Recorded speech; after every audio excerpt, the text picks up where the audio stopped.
उससे भी बड़ी बात है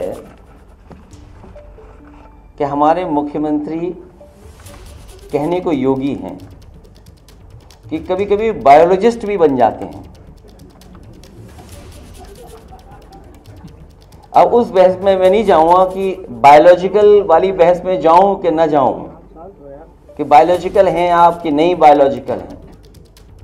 हमारे मुख्यमंत्री जी को चिंता है डीएनए की, उन्हें बहुत चिंता है डीएनए की। मैं बहुत दिनों से सोच रहा था कि शायद किसी दिन वो जो पावर प्लांट है उनका नाम बोलेंगे। वो आज भी पावर प्लांट का नाम नहीं ले पा रहे हैं, और मैं दावे के साथ कहता हूं वो डीएनए तो बोल सकते हैं, लेकिन डीएनए का फुल फॉर्म नहीं बोल सकते। इसलिए डीएनए को बोलने से पहले कि समाजवादियों के डीएनए में क्या है, कम से कम डीएनए का फुल फॉर्म तो बता दें। और जहां तक बुलडोजर का सवाल है, सोचो कैसा न्यायालय का बुलडोजर चला, क्या बुलडोजर नहीं चल सकता। जो लोग बुलडोजर लेकर के डराते थे, जगह जगह लोगों के घर गिराते थे, क्या मुख्यमंत्री आवास का नक्शा पास है? अगर नक्शा ही सवाल है तो सरकार ये बताए क्या मुख्यमंत्री आवास का नक्शा पास है, और कब पास हुआ था ये भी बता दें, कागज दिखा दें उसके। इसका मतलब ये हुआ कि आपने जानबूझ करके जिनसे आपको बदला लेना था, नीचा दिखाना था, और अपनी सरकार की ताकत पर, अहंकार पर आपने जानबूझ करके बुलडोजर चलाए, जिसका परिणाम यह है कि हाई कोर्ट से लेकर के सुप्रीम कोर्ट ये कह सकता है कि बुलडोजर संवैधानिक नहीं है, अनकॉन्स्टिट्यूशनल चीज है, अनकॉन्स्टिट्यूशनल है। और कल ही सुप्रीम कोर्ट ने कहा है कि बुलडोजर नहीं चल सकता है। तो क्या अभी तक जो बुलडोजर चल रहा था उसके लिए सरकार माफी मांगेगी कि नहीं मांगेगी? और जहां तक दिल और दिमाग, हमारे पत्रकार साथी आपको सबको पता है, ये कोई पहली बार बात नहीं मैं कह रहा हूं, और फिर कहता हूं, बुलडोजर में दिमाग नहीं होता है, स्टीयरिंग होता है उसमें। स्टीयरिंग से चलता है बुलडोजर। उत्तर प्रदेश की जनता कब किसका स्टीयरिंग बदल दे, या दिल्ली वाले कब किसका स्टीयरिंग बदल दें। और बुलडोजर जो है,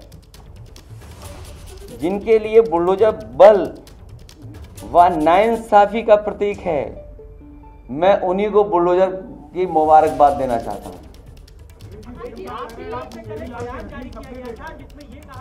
देखिए मुख्यमंत्री जी न खुद सोते हैं चैन से इधर परिणाम के बाद, और न किसी अधिकारी को सोने दे रहे हैं। अखिलेश जी, ये भी मुख्यमंत्री जी ने कहा है कि जैसे भेड़िए का इस वक्त आतंक है, 2017 से पहले चाचा भतीजों का आतंक था। देखिए आप उलझो मत, आप बिल्कुल मत मानिए, क्योंकि मैं जानता हूं कि अखबार मीडिया भी थोड़ा बाइज्ड है। 46 में 56 क्यों नहीं पूछा आपने? वो तो सदन की बात है, ये तो सदन की बात है। 46 में 56, हम तो आप ही लोगों से कहेंगे कम से कम उन्हीं से पूछिए कि 46 में 56 वाली सूची कब आएगी, आएगी कभी कि नहीं आएगी। और फिर जहां तक माफियाओं की बात है, पुराने रिकॉर्ड उठा करके देख लीजिए, किसी और को भी माफिया कहा जाता था।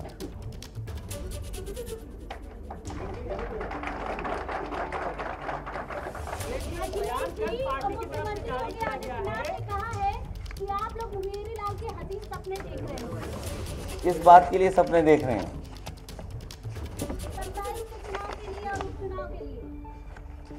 जो बात ये कहते हैं कि 2017 के पहले प्रदेश में लूट थी, यही तो कहते हैं। अभी जो बयान आ रहा है कि 2017 से पहले लूट थी, क्या उस समय भी मुख्यमंत्री जी शामिल थे उस लूट में? वो ये भी कहते हैं नौकरी के नाम पर वसूली होती थी। तो आज के अधिकारी कर्मचारी जो मुख्यमंत्री को आरोप लगा रहे हैं, जिन पे आरोप लगा रहे हैं अधिकारियों पर, क्या वो अधिकारी और कर्मचारियों से माफी मांगेंगे? क्या ऐसा तो नहीं है कि वो अधिकारी कर्मचारी उनके आसपास ही घूम रहे हों? कल आपकी पार्टी की तरफ से एक बयान जारी किया गया जिसमें आपके द्वारा ये कहा गया कि 27 में जब हमारी सरकार आएगी तो बुलडोजर का रुख जोधपुर की तरफ है। तो इसमें क्या गलत था? इसमें गलत क्या था?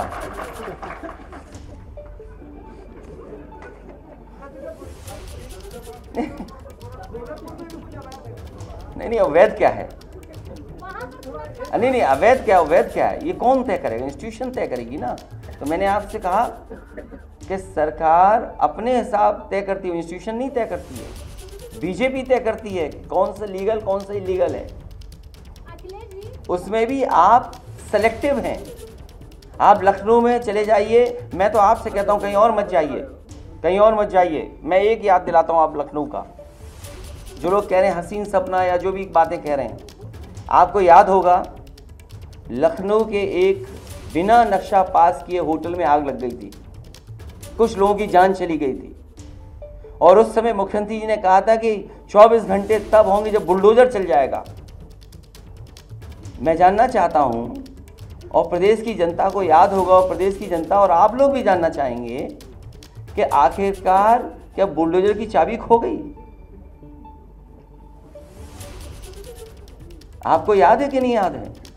और एलडीए में जाइए, आप एलडीए में जाइए और सूची निकलवाइए कि इलीगल बिल्डिंग्स किसकी हैं। ये मौका मिला है कि जितनी भी एलडीए की इलीगल बिल्डिंग हैं, आप क्यों नहीं बुलडोजर चला रहे हो वहां पर?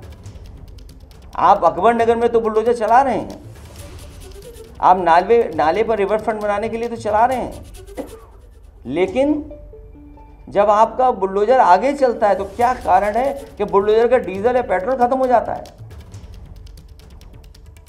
और फिर आपने देखा नहीं एक फ्रस्ट्रेटेड अधिकारी को किस तरीके से एक व्यापारी के सर पे सर मार दिया था। आखिर वो अधिकारी फ्रस्ट्रेटेड क्यों था? इस बात के लिए आपको जानना चाहिए कि आखिरकार फ्रस्ट्रेटेड क्यों था वो।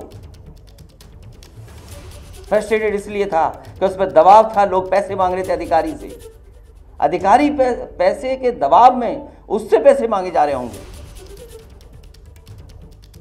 आपको इस बात पे जानना चाहिए कि एक अधिकारी सोचो किसी के सर मार दे, कितना फ्रस्ट्रेटेड रहा होगा। तो इसलिए सवाल ये नहीं है कि दिल और दिमाग, मैंने आपसे कहा कि बुलडोजर पे कोई दिल और दिमाग नहीं होता, ये कैमरे पे भी दिल और दिमाग नहीं होता, जब आप चलाते हो तब कैमरा चलता है। उपचुनाव में सभी सीटें 10 की 10 उत्तर प्रदेश की जनता इंडिया गठबंधन और पीडीए को जिताने जा रही है। ये कितना भी भटक लें, कितना भी, और देखिए जो भाई आप आग मत लगाओ।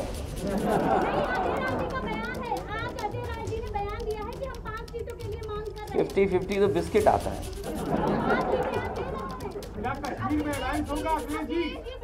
अरे इधर उधर मत भागो, पहले एक इधर उधर मत भागो, इधर उधर मत भागो।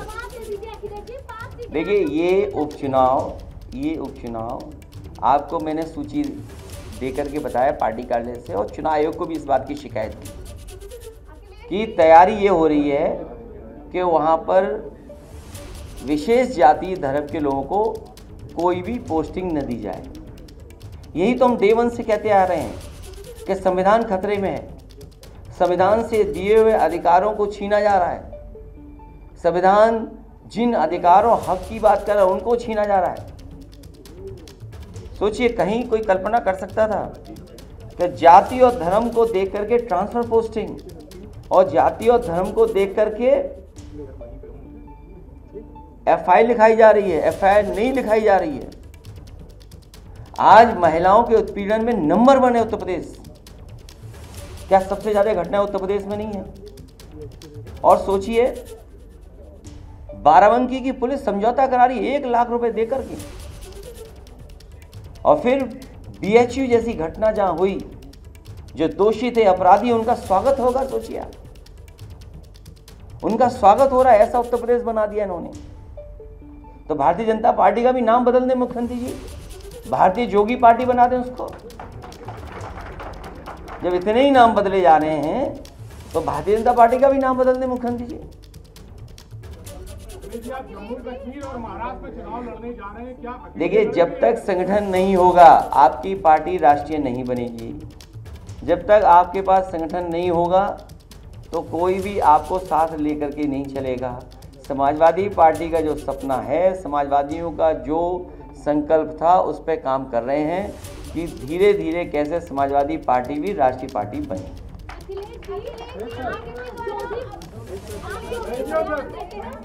मायावती का रिएक्शन आपकी तरफ बड़ा पॉजिटिव आ रहा है, तो क्या लग रहा है, मायावती आपकी तरफ फिर से आ रही है, गठबंधन में शामिल होने जा रही है, या फिर आप लोगों की कोई जोड़ी बनने जा रही है? और कोई पूछ लो सवाल। देखिए, ये आपको नहीं, ये वन मंत्री की सवाल वन मंत्री जी का नहीं है, सवाल वन मंत्री जी का नहीं है। एक मिनट, आपको याद होगा, हमारे पत्रकार साथियों को,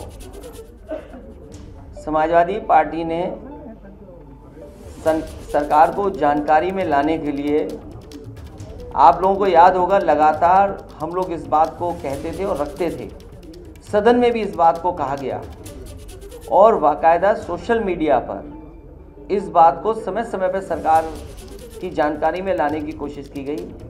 और यहाँ तक सांड समाचार का हर दिन हम लोगों ने कार्यक्रम चलाया। उस समय और आज भी जानवर की वजह से उत्तर प्रदेश में किसी न किसी की जान जा रही है, किसी न किसी की जान जा रही है। अरे रुक जाओ मेरे माता जी, रुक जाइए। जो घटनाएं हो रही हैं, सांड समाचार के सरकार को बताने की कोशिश की कि हर दिन किसी न किसी जिले में कहीं न कहीं घटना उत्तर प्रदेश में हो रही है जिसमें एक जान जा रही है। कोई कार्रवाई सरकार ने नहीं की, और तब नहीं की जब देश के प्रधानमंत्री इसी उत्तर प्रदेश में आकर के कह के गए थे कि इस समस्या का समाधान कर देंगे, मंच से कह के गए थे। देश के प्रधानमंत्री जी ने मंच से कहा था कि इस समस्या का समाधान होगा, अन्य जानवरों की समस्या का समाधान होगा। उसके बाद सदन में बाकायदा लखीमपुर, पीलीभीत, बहराइच, श्रावस्ती और आपके बिजनौर, उन जिलों की सूची दी गई कि यहाँ से लोगों के जंगल से जो जानवर आ रहे हैं जिसकी वजह से जान जा रही है। कई सौ किसान, गरीब, उनकी जान गई है। हम लोगों ने मदद के लिए भी कहा सरकार से कि मदद करें इन परिवारों की, लेकिन कोई मदद नहीं की गई सरकार की तरफ से। और इधर सरकार ही नहीं बता पा रही कि आखिरकार बच्चों को कौन उठा ले जा रहा है। सरकारी कंफ्यूज है। नाकामी की वजह यह है कि सरकार कभी भी ध्यान नहीं देती है। जब सांड से लोगों की जान जा रही है, आपके गुलदार से, टाइगर से जान जा रही है, तब सरकार नहीं जागी। और याद कीजिए, सदन में 1 साल 1.5 साल पहले ये सवाल उठे थे, जब सरकार नई बनी थी उस समय भी ये सवाल उठे थे। क्या 1 साल पहले सरकार ने कोई कदम उठाया? जब धीरे धीरे जानवर आपकी तरफ आने लगे, और सबसे ज़्यादा जंगल अगर कोई काट रहा है तो ये भारतीय जनता पार्टी के लोग जंगल काट रहे हैं। आप सोचिए, जंगल जब कट जाएगा तो फिर जानवर कहाँ रहेंगे? आके आपके खेतों में आ रहे हैं। और ये सरकार के लोगों ने जो जानवर, अन्ना जानवर थे, वो जंगल के किनारे सब छोड़ दिए, और उसका परिणाम ये हुआ कि जानवर जो जंगल में रहते थे उन्हें आसानी से जानवर खाने को मिल गए, तो वो उस तरफ आ गए। तो इसका परिणाम ये हो कि बस्तियों में जानवर आ गया। अगर कोई दोषी है इसके लिए तो वो अधिकारी, वो सरकार के लोग दोषी हैं जिन्होंने अन्ना जानवरों को जंगल के पास रखा था, जिसका परिणाम ये हुआ कि जंगल के जानवर आज खेतों में और गांव में, घरों में घुस रहे हैं। किससे?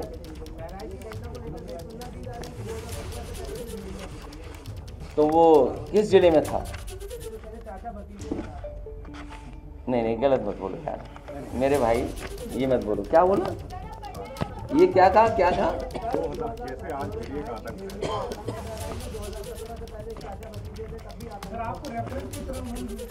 तो आप समझ लो मुख्यमंत्री जी क्या है, सदमा लगा क्या, कहीं गिर पड़े? देखिए ऐसा है, बीजेपी का जो अंदर का मामला चल रहा है उसका परिणाम है कि ब्लड प्रेशर बढ़ा हुआ है, दिल्ली का डर सता रहा है, और इन्हें इतना ही सब कुछ ठीक लग रहा है तो दिल्ली क्यों नहीं चले जाते, तो पूरे देश को ठीक कर रहे हैं।